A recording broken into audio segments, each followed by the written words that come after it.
Oi, turma! Mais um episódio por aqui. E eu também não estou sozinha essa semana. 2 semanas consecutivas com assuntos incríveis. O assunto dessa semana será neurociência cognitiva e o impacto que a gente está sofrendo agora com as redes sociais, juntamente com a Débora Morim, que é minha amiga, né? Então, Débora, se apresente aqui, por favor.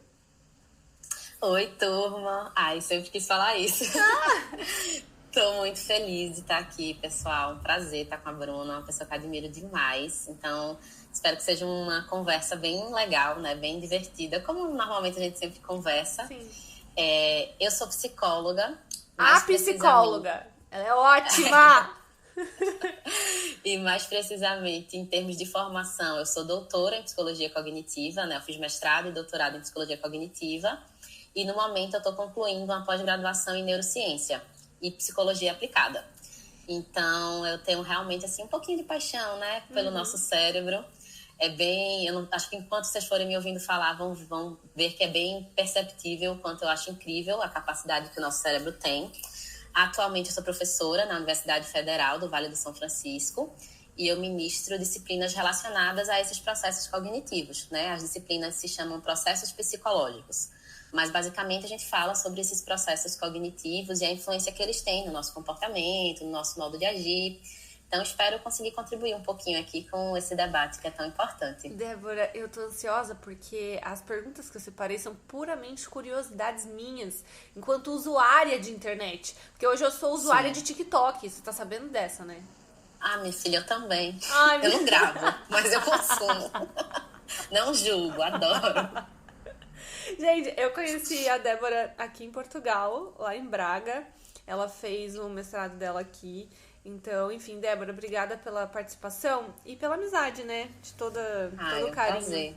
Olha, primeira pergunta que eu separei, que eu acho que é uma questão, assim, global para quem começa a prestar atenção na área psicológica e também quer entender um pouco mais dos problemas e benefícios das redes sociais, seria o que é neurociência cognitiva. Assim, o mais básico possível. Assim, ó, me explique como se eu tivesse 4 anos. Tá, beleza, vamos lá. Basicamente, neurociência cognitiva é uma área de conhecimento que ela busca estudar como alguns processos acontecem no nosso cérebro. Que processos seriam esses? Memória, atenção, pensamento, linguagem, percepção, sensação. Então, esses são processos que acontecem, né, através do nosso sistema nervoso central, que interage com o nosso cérebro. E, graças a esses processos, a gente consegue interagir com o mundo. Então, na neurociência cognitiva, a gente tenta observar como é que isso acontece, como é que a memória se forma, como é que a gente consegue captar estímulos externos, que são os processos de sensação e percepção, e como é que esses processos interagem com o mundo que a gente está inserido. A gente está inserido num ambiente e a gente tenta estudar e observar como isso acontece, desde o ponto de vista esperado de desenvolvimento, né? Como é que a gente espera que se desenvolva saudavelmente a memória de alguém, a linguagem, o pensamento, até processos disfuncionais também, que podem acontecer quando tem algum tipo de transtorno de neurodesenvolvimento ou algum transtorno de instabilidade emocional também. Então, a gente olha para isso. Agora, uma dúvida minha. É verdade que o cérebro humano só se forma com 25 anos? Não é necessariamente que ele só se forma, né? A gente, Tá. Desde o momento que o feto é fecundado, né? Começa o processo ali de desenvolvimento do feto, a gente já tem um primeiro sinal de desenvolvimento cerebral, que é o tubo neural. Então, esse tubo neural, ele é como se fosse um tubo mesmo, que vai se desfolhando e até virar uma bolinha, que é o nosso encéfalo. Então, a gente nasce com o encéfalo já bem estruturado, mas com esses processos cognitivos ainda não totalmente desenvolvidos. Então, é como se a gente tivesse a estrutura física, né, concreta, mas os processos que são mais abstratos, como memória, enfim, ainda não estão bem estruturados. E eles vão se desenvolvendo ao longo do nosso desenvolvimento. Por exemplo, uma coisa que às vezes dizem, eu lembro de coisas da barriga da minha mãe. Falácia. A gente não tem registro de memórias uterinas da forma como as pessoas dizem. Tá. A nossa memória só começa a se estabelecer mesmo quando a gente está na infância. E aí o que a gente diz que termina de se formar nesses 25 anos não é necessariamente o cérebro, mas é uma parte específica, que é o nosso córtex pré-frontal, que é responsável pelo que a gente chama de pensamentos superiores, tipo funções executivas, tomar decisão, raciocínio crítico, reflexão. Então, essa parte do córtex pré-frontal, ela demora mais a terminar de se formar, e aí é quando a gente amadurece, e é mais ou menos nessa faixa etária aí entre final da adolescência e começo da vida adulta. Mas a estrutura cerebral mesmo, ela já vai sendo formada durante todo o nosso desenvolvimento. No início, bem mais sensível, por isso que bebezinho não pode ficar jogando para cima, para não ficar balançando, e batendo, chacoalhando, e prejudicar a estrutura física, mas cognitivamente a gente vai se desenvolvendo ao longo de todo o nosso desenvolvimento. Então, assim, mas mesmo depois dos 25 anos, eu vou criando novas correntes neurais de amadurecimento? Sim, eternamente. A gente não tem um período que você para de adquirir conhecimento. A gente fixa, digamos assim, né? A gente fixa não, vou dizer que a gente estabiliza alguns processos, por exemplo, captação de estímulos através de sensação e percepção, eles ficam mais estáveis. A inteligência, a gente entra numa certa estabilidade, como a gente usa a nossa inteligência, mas a gente está o tempo todo adquirindo conhecimento. Por exemplo, a nossa memória, ela não tem uma capacidade, um limite de capacidade. A nossa memória de longo prazo, ela é limite infinito e além. Tá agora, fazendo então eu quero entender o porquê que as redes sociais meio que sobrecarregam a gente de informação, e por que no final do dia, às vezes, assim, eu me sinto super sobrecarregada, mas quando eu vou ver, eu não fiz muita coisa. Pronto, o que é que acontece? É porque quando a gente fala sobre atividades que podem despertar algum tipo de prazer na gente, a gente fala que a gente está ativando constantemente um sistema que a gente tem, que é um sistema de recompensa. Então, você acaba sobrecarregando esse sistema de recompensa. Você provavelmente já ouviu falar, e é uma coisinha que está sendo muito falada sempre na internet, que é a dopamina, né? Então, vem sendo muito vendida essa ideia de que, por exemplo, o consumo excessivo de rede social aumenta a produção de dopamina no nosso cérebro. Mas eu acho que é super importante essa oportunidade assim, de falar sobre isso, que não é bem assim que acontece. Só a gente produz dopamina. Quem produz dopamina é o nosso próprio cérebro. Nós mesmos produzimos. Então, não dá pra dizer que a rede social produz dopamina. Tá. Não dá pra dizer também a dopamina é o neurotransmissor da alegria, como muita gente fala. A dopamina produz felicidade. Se você tem muita dopamina, você tá mais feliz. Não é bem assim que funciona. A dopamina, ela é muito responsável por regular. Ela regula escolhas que a gente faz. E, normalmente, a gente repete uma escolha quando a gente vive essa experiência e gosta dela. Então, por exemplo, entrei no Instagram, entrei no TikTok, vi alguma coisa e foi legal, eu vou ter vontade de repetir aquela ação. Então, isoladamente, o Instagram, o TikTok, ele não tem o poder de trazer mais alegria pra gente. E aí, o que é que acontece quando vem esse cansaço? Que seria tipo um efeito rebote. O nosso cérebro é muito esperto. Basicamente, isso a gente esquece às vezes. A gente esquece que a gente é um ser humano, que a gente é racional, mas a gente é um animal. E o grande objetivo de um animal, em termos de seleção natural, de evolução da espécie, é se manter vivo. Então, o nosso cérebro trabalha para manter a gente vivo. E uma coisa que garante a nossa sobrevivência é o equilíbrio. Então, imagina que eu passei o dia numa super carga de estímulo positivo. O meu cérebro vai entender, olha, a gente tem que voltar para a homeostase. A homeostase é equilibrar. E esse equilíbrio vai envolver ter uma fase mais depressora também. Olha! É um sistema de recompensa. O nosso próprio cérebro, ele faz com que a gente se reequilibre para que a gente se regule. Isso acontece também com café, né? Quando eu tomo muito com qualquer tipo de substância que seja estimulante, né? Que provoque na gente uma sensação de mais estímulo do que a gente precisa. O nosso cérebro vai ter como principal comportamento trazer o equilíbrio. Porque a ideia é que, olha, você está em risco. Não é porque é uma coisa muito boa que não está trazendo um possível risco pra gente. Nossa, mas isso faz muito sentido com a forma como a gente se sente improdutivo, como a gente começou a consumir conteúdos agora pra ser mais produtivo, como a gente assiste as pessoas sendo mais produtivas.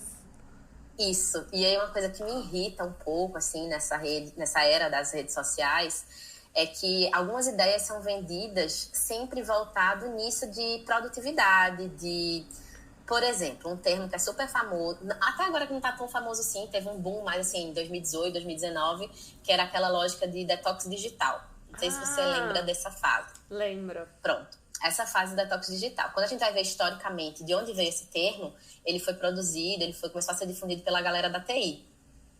O pessoal da TI que trabalha com tecnologia começou a incentivar a fazer um detox digital. E quando eles começaram a produzir essa ideia, eles falavam muito nisso, que você precisava ter uma melhor qualidade de vida, mas com que objetivo? Para produzir melhor. Então, no fim das contas, sempre estava ligado à produtividade.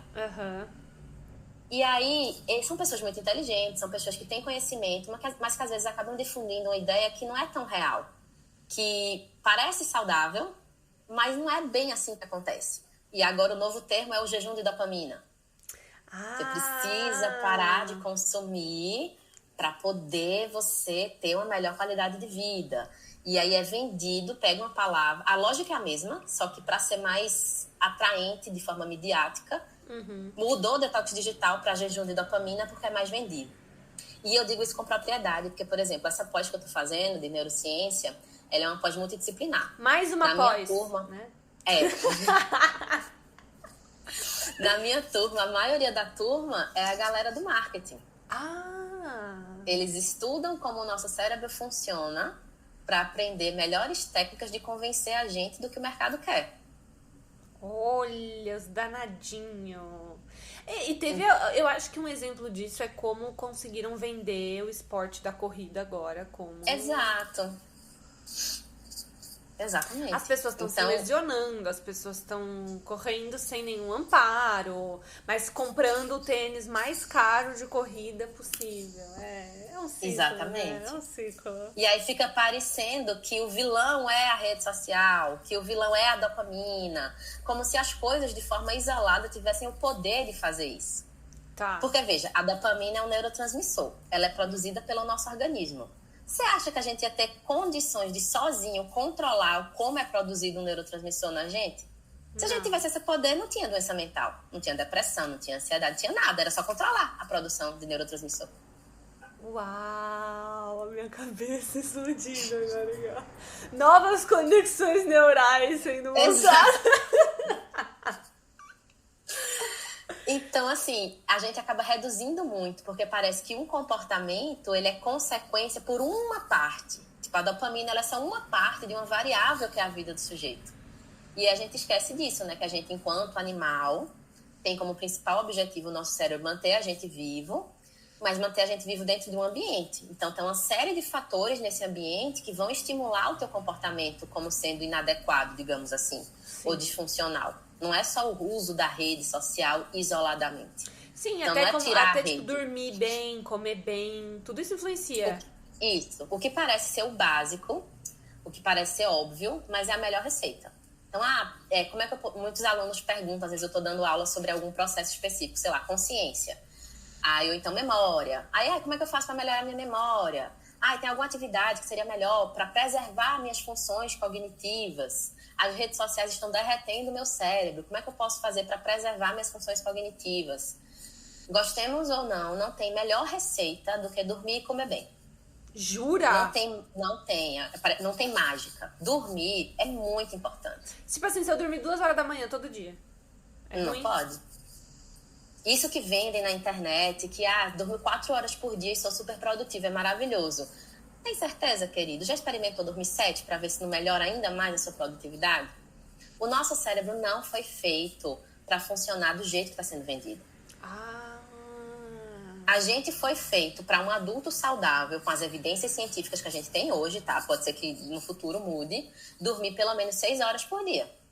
Completar pelo menos 4 ciclos de sono, que envolvem... cada ciclo de sono da gente tem 2 etapas, que é o sono REM e não REM. A gente tem que repetir isso pelo menos 4 vezes. E essas 4 vezes dão uma média de 6 horas. Então, você tem que dormir. E qual seria o melhor horário para dormir e acordar? Ser humano adulto. O melhor horário adulto seria realmente, assim, a partir de umas 9 da noite. Uau! 8h30, 9. Uma coisa que é muito assim, que a gente esquece, e eu sempre volto nessa de ser um animal, porque a gente está só evoluindo, gente, enquanto espécie. A gente não é tão fantástico assim. tão especial. Porque a gente não foi feito para viver de dia. Nosso olho não enxerga no escuro. A gente não é coruja. Coruja enxerga no escuro. Sim. O ser humano não. Então, a gente tem um ritmo circadiano, que é um relógio biológico no nosso cérebro, que ele funciona nessa duplicidade, diurno-noturno, diurno-noturno. Então, ele identifica, ele é ativado quando começa o dia e ele sente a necessidade de se desligar quando começa a noite. Quando a gente... por que dizem hoje em dia, coloca a luz amarelada quando o dia for acabando? Porque quando a gente era homo sapiens, a gente ligava a fogueira, o fogo tem que cor? Amarelado, laranjado. Uhum. Então, ali a gente foi ensinando para o nosso cérebro, nessa evolução da espécie, que quando essa luz chegar, tá chegando a hora de dormir. Tudo faz sentido. Tudo faz sentido, meu Deus. E a hora de acordar, a mesma coisa. Eu gosto de acordar, ficar ali na preguicinha, no escurinho. Não é interessante. O ideal é acordar, abrir a janela, o máximo de luz entrar, para o seu cérebro, o seu relógio biológico entender, opa, olha, começou o dia, vamos lá, se ativar. Eu vou te falar uma coisa agora que você vai me dar uma bronca, tenho certeza. Quando eu tô muito desregulada assim do sono, que eu vejo que por muitos dias eu tô indo dormir, sei lá, 2 horas da manhã, eu tomo melatonina pra dormir, assim, pra regular de novo. Não é um super erro, né? Não vou dizer pra você que tá, nossa, que pecado, Bruna. Porque acontece, né? A gente tá falando aqui de coisas que são também um mundo ideal. No mundo ideal, por exemplo, no mundo ideal, crianças não estudariam de manhã. Sim, verdade. Do cérebro. Verdade. Mas o mundo envolve não só a neurociência, né? Tem política, economia, aspectos sociais, culturais, enfim. Então, a melatonina, ela não te apaga. Ela só ajuda a aumentar a sonolência. Então, ela não é de todo ruim. A gente produz naturalmente melatonina, né? Um hormônio que a gente produz. E, às vezes, você usá-la como uma estratégia em situações pontuais, assim como você falou, não sendo um hábito, né? Uma regra, todos os dias só durmo com isso, não tá de todo ruim. É normal também. E é bom que a gente também lembre, nesses momentos, dessa normalidade. Porque uma coisa que a gente, assim, na psicologia acabou criticando muito, por exemplo, essa lógica da galera da TI. Ninguém que for da TI fique com raiva de mim, amo TI. Mas, às vezes, essa ideia de criar uma estrutura de produtividade é como se quem produz programação quer criar uma programação para si mesmo, uma sintaxe, para você se encaixar nisso. E, às vezes, a gente cai nessa falácia de querer controlar tudo. Mas não dá. Tipo, calma, não dá. Porque também, por exemplo... quando eu estudava na faculdade, a minha aula acabava às 10 da noite. Pois é. Como é que eu ia dormir 9 horas? E assim, eu tô te falando tudo isso, mas aqui também é casa de ferreiro espeto de pau. Eu não vou dormir todo dia, 8 da noite, acordo 5 da manhã, nossa, bom dia. Não. Oi, mundo. Não, tem dias que são mais pesados, mais complicados, porque a vida continua acontecendo, os estados emocionais oscilam a depender do que você tá vivendo. Então, a gente vai ficando vulnerável também para o que o ambiente está oferecendo. Claro. Né? Eu acho que o maior cuidado que a gente poderia ter com relação a essa questão da nossa saúde mental não é nem necessariamente só usar ou não a rede social, mas estar atento ao nosso ambiente como um todo. Né? Muitas vezes o uso exacerbado da rede social ele é uma fuga. Como é que está a tua vida sem contar a rede social? Por que será que está tão legal ficar só ali? Às vezes o buraco é mais embaixo. Isso. A própria rede social é um microambiente. Quem são as pessoas que compõem esse teu microambiente? Agora você entrou num problema. Por quê? Esse microambiente desenvolve na gente também, por mais que ele seja ilusório, aquela sensação de validação, de ser interessante. Então, quais são os efeitos assim, psicológicos disso na neurociência? Porque eu vejo que os jovens hoje medem o quanto eles são bons ou ruins num assunto por média das curtidas e dislikes. Pronto. Isso é uma coisa interessante, por exemplo, com relação à dopamina. A dopamina, ela tem relação com esse sistema de recompensa e é importante a gente demarcar que, ou seja, dopamina não é sinônimo de alegria, é sinônimo de prazer. Tá. Dopamina é, tipo assim, um sinônimo de regulação de situações que você já viveu. Então, digamos que eu tenho memórias de experiências que eu já vivi e a dopamina vai regulando isso. Ela pode regular num nível mais básico, mais passivo, que a gente diria assim, que é tipo assim, eu vejo a foto de alguém bonitão, assim, penso, poxa, eu queria muito ser desse jeito. Olha o corpo de fulano, como é bonito, eu queria. Mas esse nível assim, passivo não necessariamente influencia em uma atitude, está mais relacionado a uma contemplação, uma expectativa. Uma Mas admiração. Isso. Tá. Em contrapartida, ela também regula você ter o gostar. Você tem contato com aquele estímulo. Então, eu botei uma foto de biquíni e 10 mil pessoas curtiram a minha foto. E aí eu vou ter vontade que isso se repita. Sim. E aí o perigo, digamos assim, é porque assim, a dopamina ela tá muito relacionada com um gatilho. Ela não é duradoura. Você gosta da sensação do momento do gatilho do que aconteceu.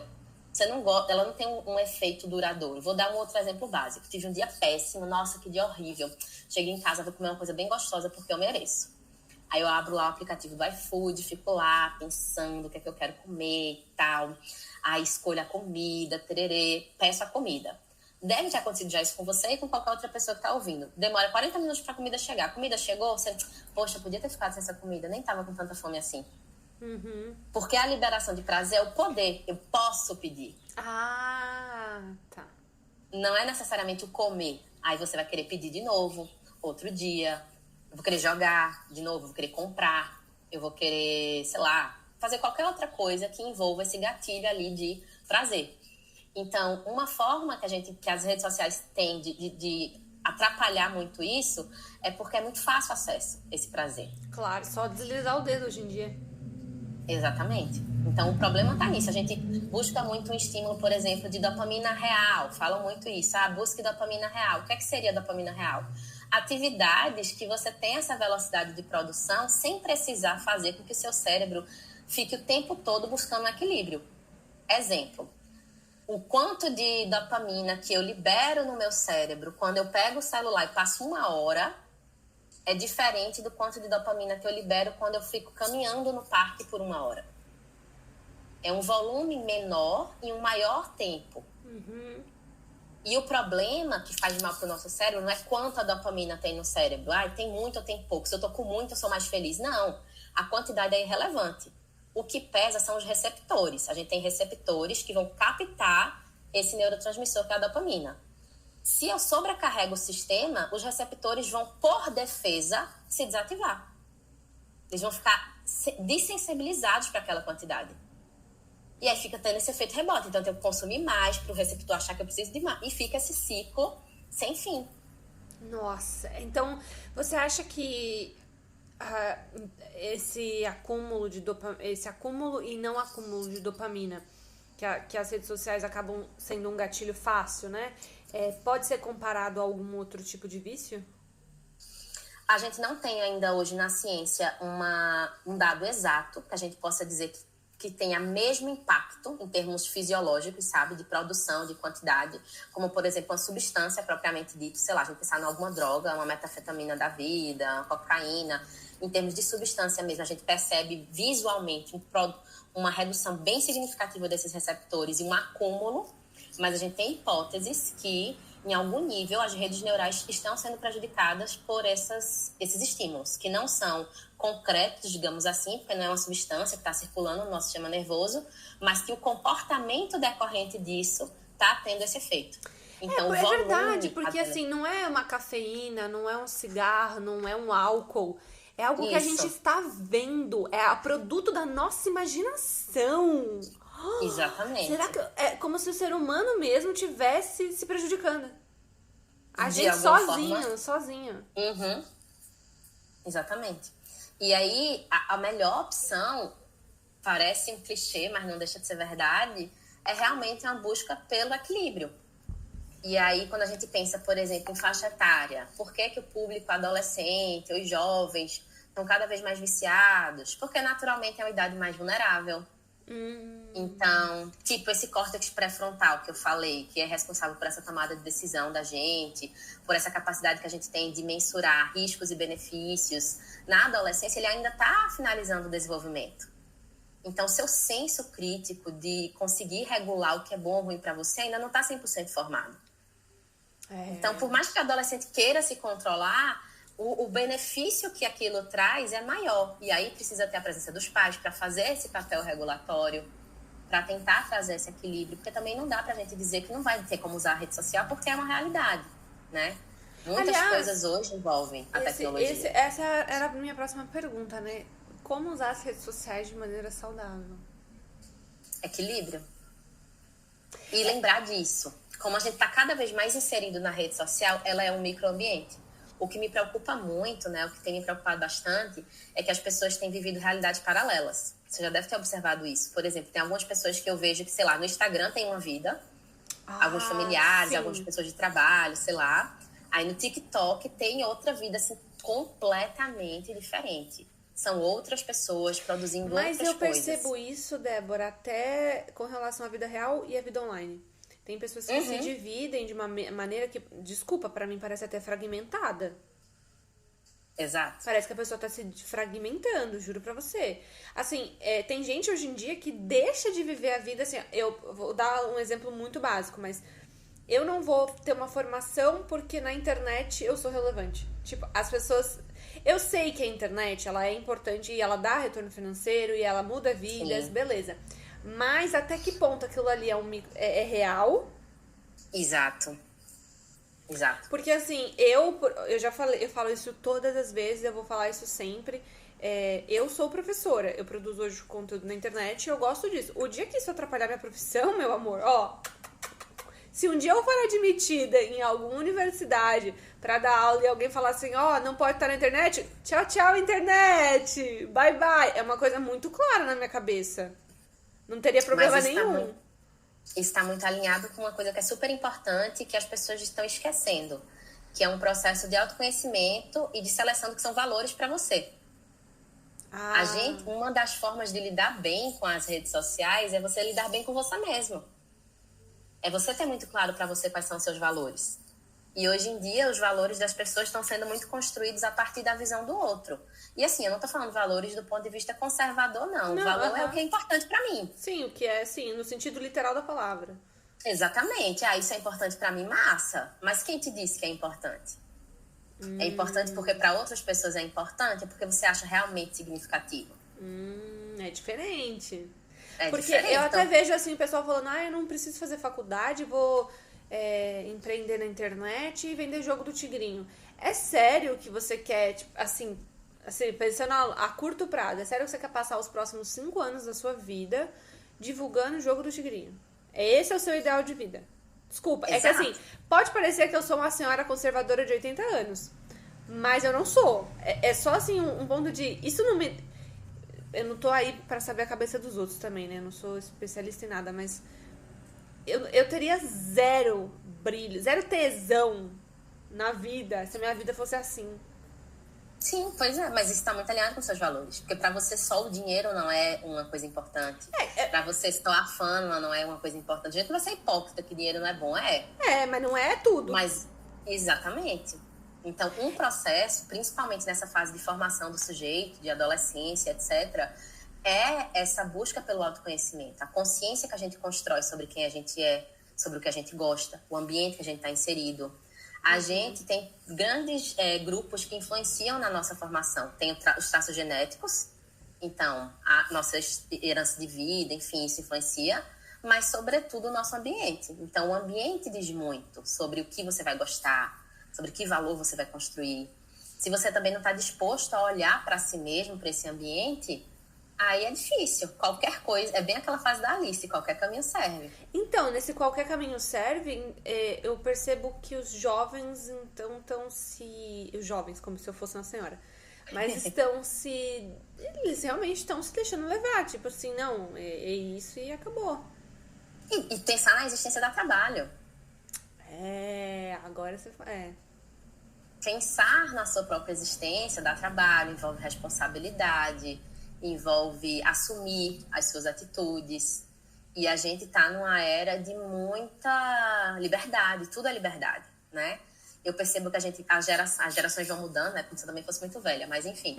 As gerações vão mudando e eu percebo que até uns, 10, 15 anos atrás, 20, vamos, a gente vivia uma época de extrema repressão. Ninguém pode nada, todo mundo tem que se esconder. Sim. Em contrapartida, a gente tá vivendo agora uma época de extrema liberdade. Exposição. Você pode ser tudo. E aí, pra tudo é nada. O que é tudo? E as redes sociais estão o tempo todo por esse volume, né? E a frequência, acessibilidade que é muito grande, você pode ser qualquer coisa a qualquer momento. E aí você acaba não sendo ninguém. Eu vejo, inclusive, que tem pessoas na internet que são bem assim. Elas. Juro, toda semana que você entra no perfil da menina, ela é especialista numa coisa nova. Mas assim, são coisas muito diferentes. Então, agora ela é especialista ela é professora de inglês. Mas na semana passada, ela tava vendendo curso de marketing. E na outra semana, ela tava fazendo biomedicina. E na outra semana, ela tava, sei lá, vendendo vela. Tipo, cada semana. É uma personalidade diferente. E aí, se você... Aí, eu uma vez até vi uma galera meio que comentando sobre isso na internet. Aí ela se pronunciou, porque agora todo mundo é muito importante. Então, todo mundo se pronuncia o tempo todo. Aí ela se pronunciou falando que é porque ela é boa em mais de uma coisa. E eu fiquei assim... Olha... Ô, amiga! Ela é especial. É isso. E assim, são muitas camadas, né? São muitas camadas porque a gente não sabe o quanto essa pessoa realmente está tão perdida assim e o quanto para ela é vantajoso vender esse personagem. A internet, as redes sociais são um recorte. É redundante, repetitivo falar, mas, gente... fulano postou 10 stories no dia. 10 stories são o quê de um dia de 24 horas? E é assim, nossa, você é tão produtivo, você posta o tempo todo. Gente, eu posto... Se eu abro o celular 5 vezes e entro no Instagram pra postar alguma coisa no meu dia, é muito. Porque, normalmente, eu faço as coisas, aí eu gravo. E numa determinada hora do dia eu vou lá e posto. Eu não fico o dia inteiro ali. Exatamente. E aí essa dimensão do real e do virtual tá perdida, né? As pessoas estão vivendo essas realidades sem ter uma real dimensão de quem elas são. E isso é muito perigoso, né? Muito complicado. Porque eu percebo que a gente não está construindo uma consciência sobre quem a gente é. Mas em contrapartida... A gente está construindo um conceito sobre o que as pessoas pensam sobre a gente. Olha. Mas em contrapartida, assim, se a gente parar pra pensar, também na internet tem coisas que nos ajudam e que talvez a gente não iria ter acesso se a gente não tivesse aquilo ali. Então, por exemplo, a internet me ajudou muito com o inglês. Sim. Mas isso também se alinha com seus valores. Por quê? Porque para você inglês é importante. Entendi. O ponto vem de onde? Vem dos seus próprios valores. Você quer aprender inglês pra quê? Sempre vem do indivíduo, você, né? É do indivíduo, não tem como. Porque a gente... E ainda tem mais essa. Por mais que você veja a vida de outras pessoas, a gente tem como uma característica humana a gente ser autocentrado. Então, a gente sempre tenta voltar pra nossa própria vida. É tipo aquela máxima, eu não vou pra academia porque eu tenho vergonha, porque todo mundo vai olhar pra mim. Gente, vai olhar por 5 segundos, depois vai olhar pra si mesmo. A gente volta pra si o tempo inteiro. Então, vai olhar e vai olhar pra sua blusa e dizer, nossa, que blusa feia. E vai voltar pra si. Eu nunca usaria essa blusa. Olha... A gente não é tão misterioso assim, né? Não. E assim, uma coisa que também dá um boom assim na nossa cabeça é que quando a gente fala sobre isso, né, sobre valores e tal, a gente fala um pouco sobre um outro processo cognitivo, que é a consciência, né? A consciência é um processo que ele tá bem assim, tem várias nuances na ciência, porque a gente não tem uma determinação teórica do que seria o conceito de consciência. A gente sabe basicamente que consciência é aquela ideia que você tá vivo, né? Você não tá morto, você tá aí, você existe. Você sabe quem você é. Eu sou Débora, você é Bruna, somos pessoas diferentes. E a consciência que você tá inserido no mundo e que você pode pensar sobre esse mundo. Beleza. Mas quando a gente vai olhar no ponto de vista de neurocientífico, o que a gente tem acesso consciente das informações que a gente capta do mundo é muito pequeno. É uma coisa assim, sei lá, vou falar em números. Digamos que você capte 11 bilhões de informações inconscientes. Dessas 11 bilhões, uma média de 40 unidades são conscientes. Então, a gente é muito menos consciente do que a gente imagina. Por isso que a gente tem que cuidar dos ambientes que a gente está inserido. Porque a gente está captando coisas que ficam ali no nível inconsciente e que influenciam em como a gente se comporta e a gente não tem acesso voluntário a isso. Para dizer, não quero que isso se meta na minha vida. A gente não tem esse controle. Isso explica tanta coisa.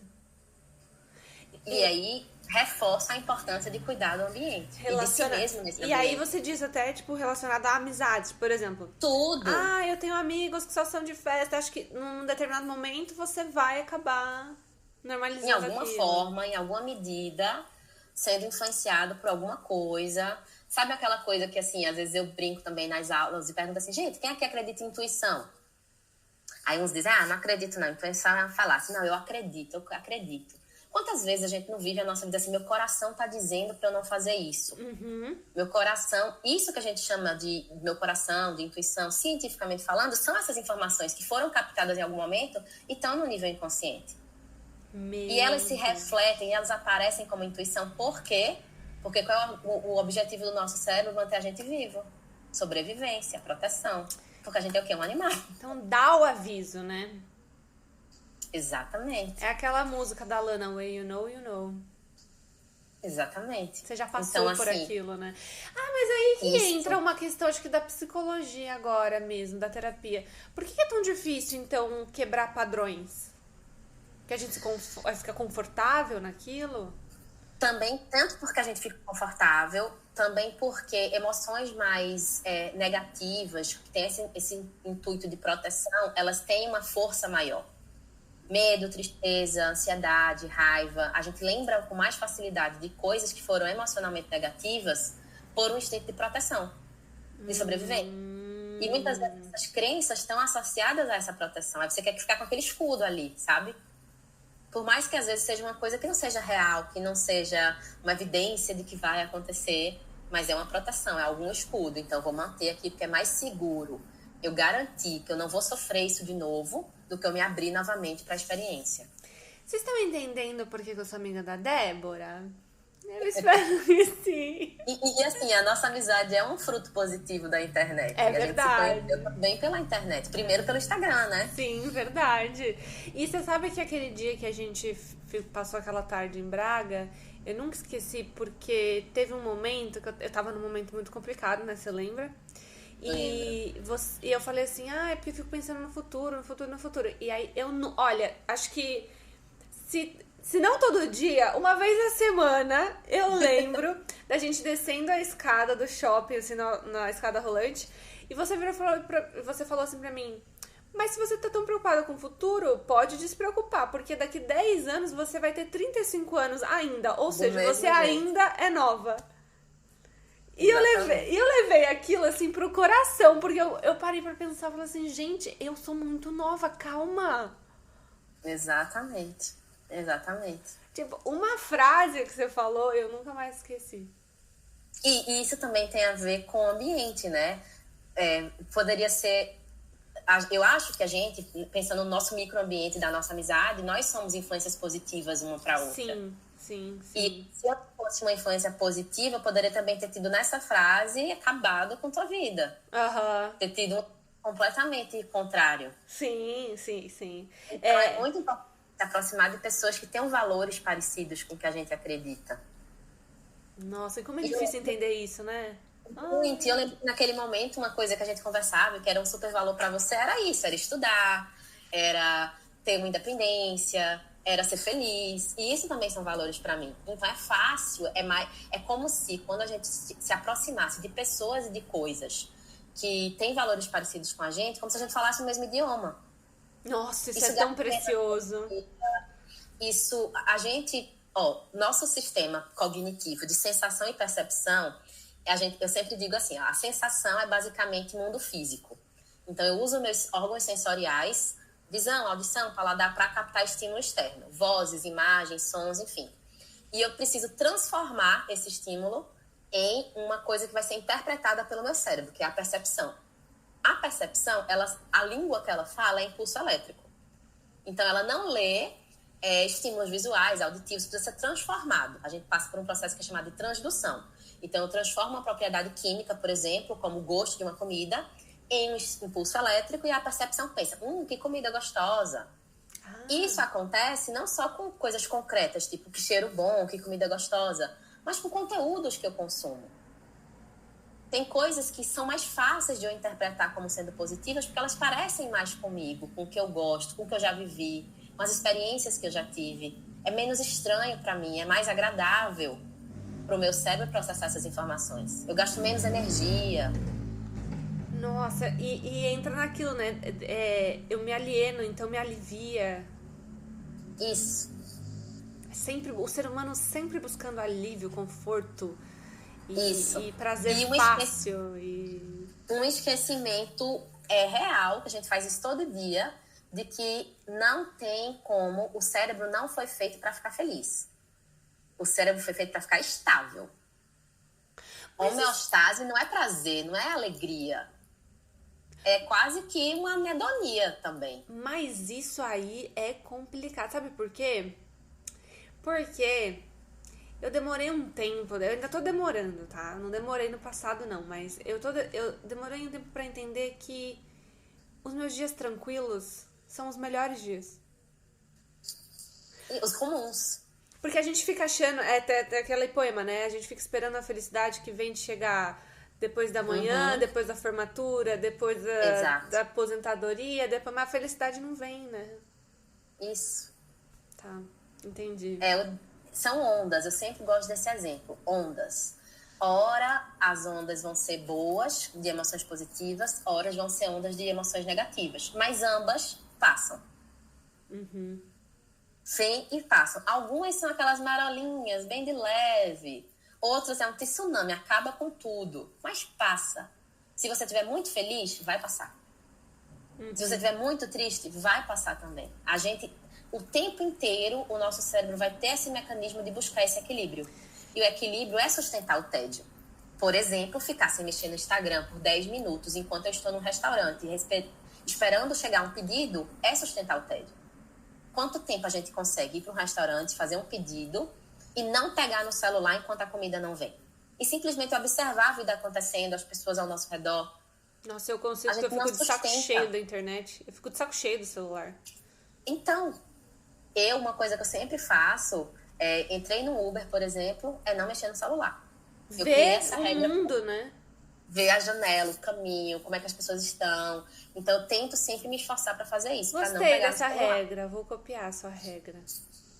Porque a gente não tá tendo essa força, sei lá, de vontade. Eu não quero dizer um nome redundante, mas não deixa de ser a ideia de entender que a vida também são momentos comuns, de tédio, de acordar e não ter nada de fantástico mesmo. E não ter, meu Deus, a roupa mais bonita para postar no Instagram, o café da manhã mais bem arrumado na mesa. A vida comum é comum. Ainda bem. Exato, porque é sustentável. Tem uma frase que eu gosto muito que fala assim: nada é mais extraordinário do que um homem comum, a sua família comum, seus filhos comuns e sua vida comum. Isso, também. Adoro essa frase. Adoro essa frase. Ai, muito humanas, como é bom ser de humanas. A gente tem que pensar que uma vida boa é uma vida sustentável. E a sustentabilidade não vem com picos de prazer. Inclusive, ontem eu li uma crônica do Miguel Esteves Cardoso que fala assim: começar algo é fácil e terminar é mais fácil ainda. E aí ele brinca com essa teoria, ele vai fazendo joguinhos, e aí no final ele diz assim: por isso, pra mim, a coisa de mais valor, a coisa mais importante é o manter. Então não é o começar nem o terminar, é manter. Exatamente, a sustentabilidade. Perfeito.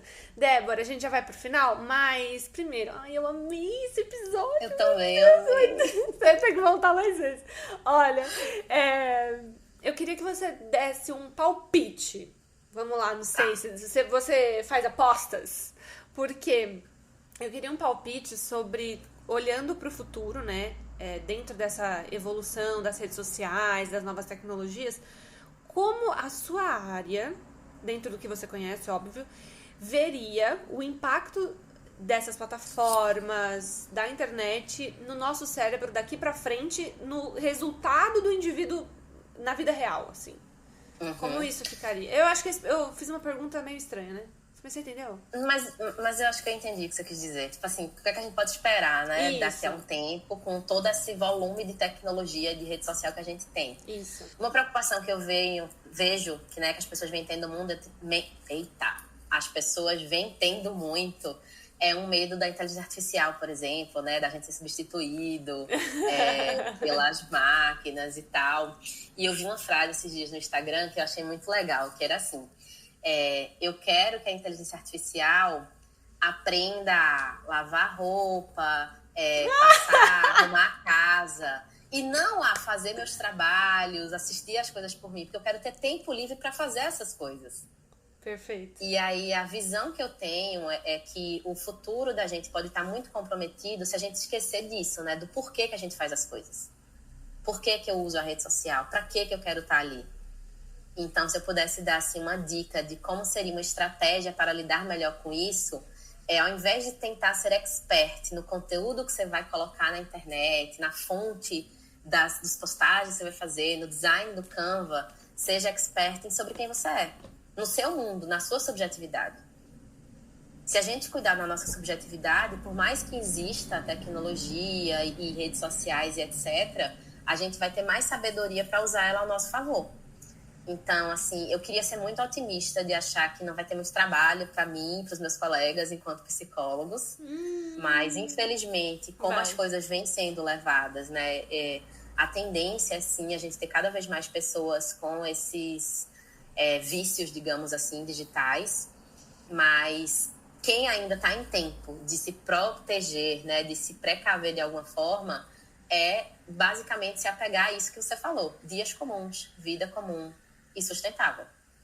Sabe uma coisa que eu acho que não sei se tem alguma evidência científica, mas será que o fato de eu gostar de ler e de gostar da calma que eu preciso ter para ler e de escrever muito, talvez me ajude a sobreviver nesse universo da internet que eu tô inserida? Será que isso ajuda? Acredito que ajuda. Inclusive, teve um estudo que eu estava lendo semana passada que saiu, que era perguntando sobre o quanto é comprometedor, cognitivamente falando, usar tablet, por exemplo, computador ao invés de caderno, que muitas pessoas na escola estão usando hoje em dia, né? Ninguém quer mais ter caderno. Nossa, não uso nem a pau. Preciso de caderno, filho.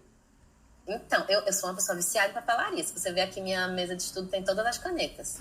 E aí esse estudo falava como isso é importante, porque veja, vê o raciocínio. Quando você vai digitar alguma coisa no computador, no celular, tablet, enfim, você usa o mesmo movimento mecânico, que é apertar um botão. Não muda, independente da letra. Quando você vai escrever, o movimento é diferente. O movimento que você usa para fazer um T é diferente de um B, que é diferente de um C. Então, os hábitos que a gente cativa influenciam em como a gente está deixando o nosso cérebro mais preparado para lidar com certas coisas. Se eu mantenho como sendo algo interessante, usar lápis e papel, ler o livro, me debruçar naquela atividade, eu acostumo o meu cérebro, eu mostro para ele que tem outras formas mais agradáveis de fazer determinadas atividades. Então, eu acho que quem investe nisso também está se preparando para o futuro. Pode parecer algo retrógrado, mas ao contrário, a gente está à frente. Né? Na minha sala, eu sou a única com papel e caneta. Hoje em dia, na universidade também, tem dias que eu entro na sala para dar aula, vai todo mundo abrindo o computador. Aí eu digo, olha, isso aí que vocês estão digitando tá gravado no HD do computador, não é no seu não, viu? E eles? Ai, professora, não sei o quê. Aí eu fiz, não tem estudo melhor do que escrever, ler em voz alta, fazer resumo, usar cores diferentes. Tecnologia é muito bom, mas não substitui tudo. Eu acho que assim, há espaço para as duas coisas, né? Há espaço para eu ter a otimização que eu preciso aqui com as redes, mas eu ainda sou um ser humano e eu ainda preciso de coisas como um ser humano. Exatamente. E aí é onde está o equilíbrio, o sustentável.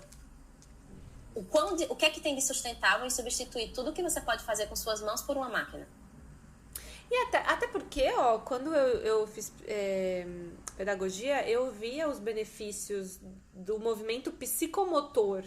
Exatamente. Então, escrever exerce isso, pintar com caneta, papel e recortar essas coisas ajuda. Coordenação motora fina, um movimento de pinça que a gente precisa ter para segurar no lápis. As crianças não têm mais. Pois é. Eita, Débora. A gente podia fazer um episódio todinho falando só da tragédia que é tela para criança, porque aí é que a gente chora, mas enfim. Então já você volta aqui. Tá. Débora, obrigada pelo episódio. Eu não tenho Foi nem como te maravilhoso. agradecer pelo seu tempo, pela sua amizade, pela pessoa que você é. Eu te admiro muito. Você sabe disso. E acho que todo mundo que viu agora só 40 minutos, 50 minutos que seja, já percebeu que você é muito iluminada. Obrigada Ai, eu por agradeço aceitar demais. aqui. Foi um prazer, sempre uma delícia estar com você. Pode contar comigo sempre. Espero que tenha sido esclarecedor pro pessoal Não, também. foi Estou à demais, foi disposição demais. para trocar ideias, enfim. Acho que. E tenho muito orgulho do que você está construindo, viu? Ah, Você é? é um ser diferenciado nessas redes sociais. Seguir pessoas como você é uma prova de que vale a pena a gente continuar consumindo rede social. É um Ai, microambiente incrível. Isso que você faz, que obrigada. você produz, a diferença que você faz na vida das pessoas. Tenho muitos alunos que são suas fãs, viu? Ah, Quando eu digo, é? conheço ela, não acredito. Conheço. E ela é Conhece, tem desse foto. jeitinho. Eu sigo. Gente, eu pareço eu sou obcecada pela avó da Débora, mas isso é outra conversa. Obcecada pela avó da Débora. 94 anos de pura vivacidade. Gente, a mulher é ela é a diva das divas. Ela é professora e ela se mantém na classe até hoje, né? Ela é uma Isso. diva. Débora, Nós somos bons. obrigada e até o próximo episódio, então. Até, beijo. Beijo, gente.